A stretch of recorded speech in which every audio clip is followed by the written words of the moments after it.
You too, what it do? I know how to put on the puffy because Cold Storm coming, but we're here at the farmer's market behind me. This is like low-key an underrated neighborhood of Dallas. Like if you really love fresh produce, you can definitely pull up here. Also, one of my favorite Jamaican spots is in here. Tons of food places, and it's just a vibe. I heard it gets very, very lit here on Sundays. So I might have to come back on a Sunday, show y'all what's up, you know what I'm saying? No, I did not have time to go back on a Sunday, but welcome to the Dallas Farmers Market. If you're new here, this one is one of those super historic vintage parts of Dallas, right? It's nestled among like the skyscrapers and the energy of downtown, but not right in the heart of downtown. It's always been a place where essentially farmers become friends. The Farmers Market was built in 1941. It's literally a community built on fresh food and friendship. For more than 80 years, it's been in the middle of everything, but still away from all. This is where you come to experience like fresh flavors, local connections, and a healthier ways of living in the heart of downtown Dallas. The farmers market also includes shops for local retail and restaurants, 927 square feet for the retail spaces. Current places, Kai Top, Thai street food place if you really like Thai food. Car Collective, which you can essentially just exchange shoes. Nick and Smith Designs, which is a small local design company. Whiskey Designs, St. Austin Company, and Big Daddy Beard, which is where you can get your beer kit if you're trying to get yours like mine. I'm joking, I don't have a beard, but this is Hurtado's Barbecue, a true Texas staple. They only have a handful of these locations, one right here in Dallas, Mansfield, and Fort Worth. I love it. It's Mexican barbecue, and right here we are at the entrance of the main building. What, y'all ready to go check it out? Okay, let's go inside. Now we're inside the market building. This is a gigantic food hall, 26,000 square feet food facility. This is where you would get your fresh produce. You will meet some local vendors and also some specialty foods. There's another barbecue spot in here as well. Popcorn, good margaritas, grab your fresh produce. One of my favorite spots in here, Rex's Seafood, love it. And also Caribbean Cabana, which is Jamaican food. This particular building is open from 10 a.m. to 7 p.m. Sometimes later than that if there's some special occasions or festivities going on. I had to stop by Caribbean Cabana. I got me some plates, double jerk chicken with the island punch. It was super loud in the farmers market, so it just didn't make sense for me to record, but you guys got to see the food. It smacks. 10 out of 10, definitely recommend checking out. Yo, I know you're thinking like, KJ, is that some green space behind you? Listen, Dallas doesn't have a lot of green spaces. However, we do have some parks, not in the heart of downtown, and it's also walkable to the farmers market. I'll let you see for yourself, but I'm about to be checking out a brand new community. Let's see what it's like to live when you're walkable to a park. Welcome to Hardwood Park. This is one of Dallas's newer parks, opened in September of 2023, not 3 years old yet. This was once an abandoned parking lot that got converted into a green space. You got a playground, you got 2 sports courts. So you got a basketball court, a pickleball court, and you got a distinctive gold pavilion that's perfect for you to just catch your breath and sit down. Now it's time for us to tour the newest building that just opened, literally walkable to both the farmers market and Hardwood Park. Are y'all ready?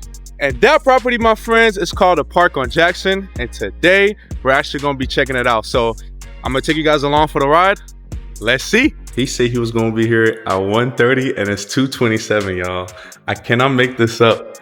His kind of people, they're always late. This man told me 1:30, y'all. It's literally 2:39. An hour and some change late.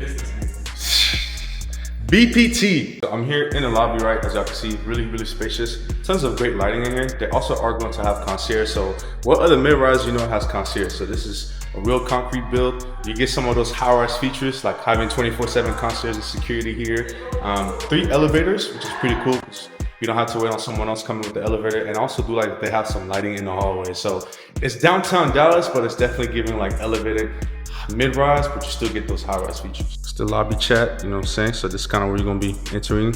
Over there's gonna be a leasing office, you're gonna be greeted by everyone, and then here, that's where the elevator is gonna be at. Like I said, 3 elevators. Now we're starting off on the 2nd floor, which is most of our amenities are gonna be here. We're in the co-working spaces. They'll also have a conference room in here. Again, this is still new, but more equipment to be added in here. They're gonna have 2 private offices back there. This is the conference room if you guys take meetings. We're also gonna have a clubhouse, not ready yet. They're supposed to be adding some LED signs, more chairs, and 3 TVs. This is pretty much where most of the resident events are gonna be held. Now we have our gym. This gym is giving very downtown. It's not the largest gym, but it has a ton of equipment, pretty well spread out. You can definitely cancel your gym membership and catch a good workout. Last but not least, we have our pool, which is going to be on the 3rd floor. Only amenity here, not the biggest, but enough. What up, y'all? So we're checking out our very first floor plan of today.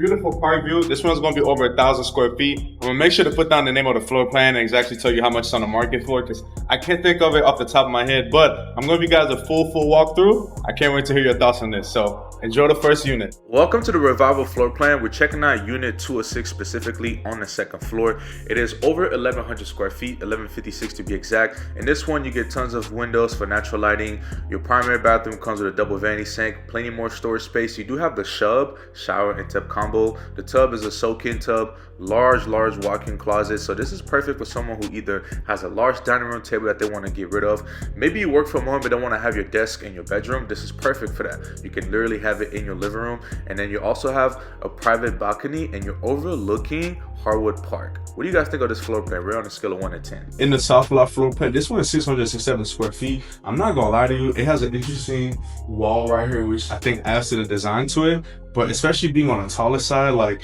I feel like I can almost touch the ceiling. So personally, I'm not really the biggest fan of this particular floor plan, but it still makes for good content. I will say though, if you're someone who doesn't want to feel claustrophobic and you like big spaces, this South Loft might not be it for you. But enjoy the full walkthrough. Let me know in the comments what y'all think of this.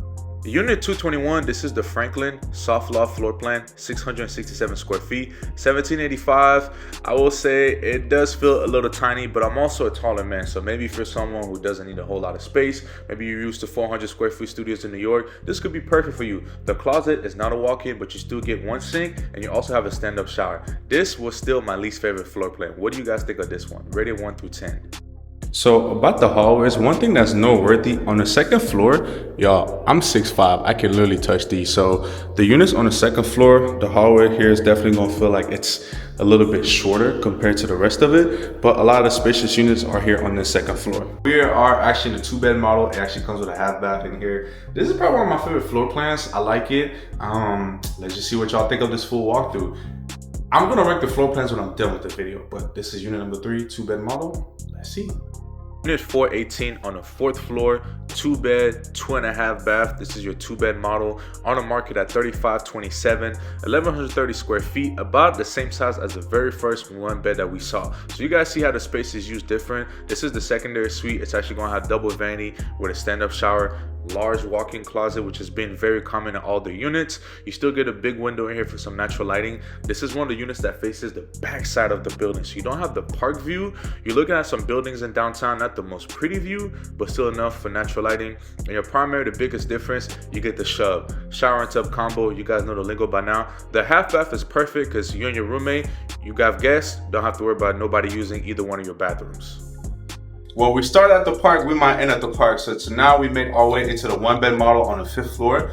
I really like this floor plan. This honestly might be my favorite floor plan of everything that we've checked out so far. My only knock might be that there's no stand-up shower, and I just feel like it's 2026. So if you're anyone who's over 6'2", should definitely have a stand-up shower. That should be like an automatic. So other than that though, like it, great park view. I actually feel like facing the back side of this property right here might be better because you're looking at the park. I prefer a park view over downtown view. Am I crazy? No, I don't think that I'm crazy. Welcome to unit 525, the Elm floor plan, your 1-bedroom model, 811 square feet. This is perfect, almost. My other knock is that there are no Jack and Jill style bathrooms, so your guests do have to go through your room. On top of not having a stand-up shower, it lost a couple points for me personally, but you got a soak-in tub, double vanity sink, large walk-in closet. We've pretty much seen the walk-in closet in every unit that we've looked at with the exception of the soft loft. So it flows pretty well for 811 square feet. I would say that it's very well done.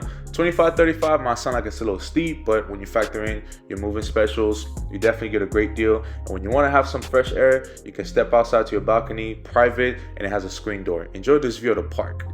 Bonus video. I couldn't leave y'all hanging. So I'm actually checking out a 2-bed on the 7th floor, which is their highest floor, and it has floor-to-ceiling windows. I am a man of the people, so I decided to show you guys an extra unit. Welcome to 705. We're in the 5th floor plan. 7th floor, which is the highest floor here at the Park on Jackson. This one is 1,093 square feet. Square footage is not always important because look at the layouts. Now we're in a secondary suite. This one only has one vanity with the stand-up shower. This still gets a pretty large window. I would say once you make your way to the living room and kitchen, not the biggest living room, the kitchen island, maybe it's a little bit small, but you just want to be on the top floor and have a unit that's different. In your primary, you got 2 sinks, You got big windows, and you got the shower and tub combo. You guys already know the lingo, but this is the surprise. Shout out to those hard-working men. Which floor plan was your favorite here at the park on Jackson?